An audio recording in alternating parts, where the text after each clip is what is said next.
Investors are very cautious, especially after that fake tweet from the Associated Press that triggered a sell-off. My next guest looking to try and do something about this. Joining me now, Congressman Scott Garrett, Republican from New Jersey. Congressman, thank you so much for joining us. This is a very topical issue, of course. You are going to be hosting a roundtable on perhaps more market regulation to take into account the impact that high-frequency trading is having on the markets. What are you hoping to achieve?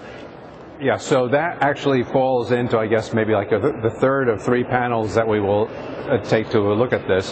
What we want to do initially is to step back and to see, how do we get to where we are right now, and then to delve into some of the issues into a little more detail, and then to get some of the technological questions that you're raising right now. Overall, with the goal to do what? To make sure that there's more investor confidence, there's more certainty in the market, that there's less complexity in it based upon all the rules belts put on top of rules over the years. And if we can do that, you'll be achieving what we want to do. More certainty, more confidence by investors.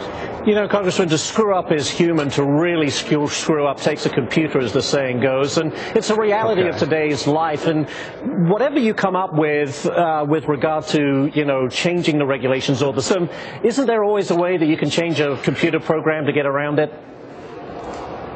Well, sure. I wondered where you were going to go with that screw-up sort of thing. Was from this to computer? I thought Congress was going to be the next step in there. If you really want to have things hang on.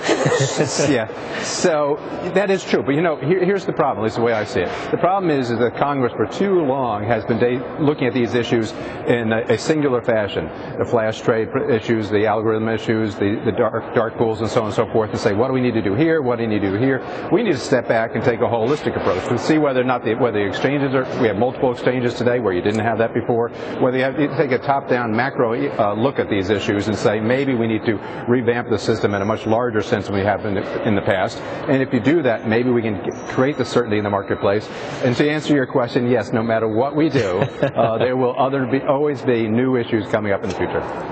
And you brought up Congress, and I didn't want to put it in the same line as screw-up, but, let's be honest, we got the debt limit issue coming up again, and there's a suggestion Republicans are pretty split about what are they going to demand from the Obama administration, the Democrats, to allow that ceiling to be raised again. Sure. So, one of the things that we've been looking at for a long time, I think, is how do we get our fiscal house in order? How do we eventually get the federal budget on the same as your budget, my budget, and that is balanced? Now, we, of course, passed the so-called Ryan budget, the GOP budget, out of the House of Representatives, sent over to the Senate, and that does do that. It balances the budget within the 10-year window that we operate out here. So, maybe we can take another step in that direction. Once before we tried to get a balanced budget amendment. Maybe we don't have to go that far. Maybe we just need to get the Senate and the President to agree that balance is a good thing. We should try to do so in a set period of time and try to come to agreement on that. Lock that in together with a debt limit increase. I think you'd have a lot of conservative support for it. Very good. While I have you here, I want to also mention the internet sales tax issue.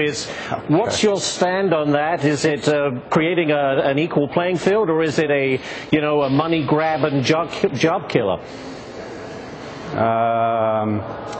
Probably lean a little bit more towards the latter than the former. I think the complexity of this is probably beyond most people's conception of what the simple issue is, whether you simply have to pay one tax on the internet like you do when you go to a box store or someplace else. But I think we've begun to realize in the hearings, at least in the Senate, that it is quite a complex issue beyond that. And of course the states are all looking to try to get that even playing field, not the evil playing field.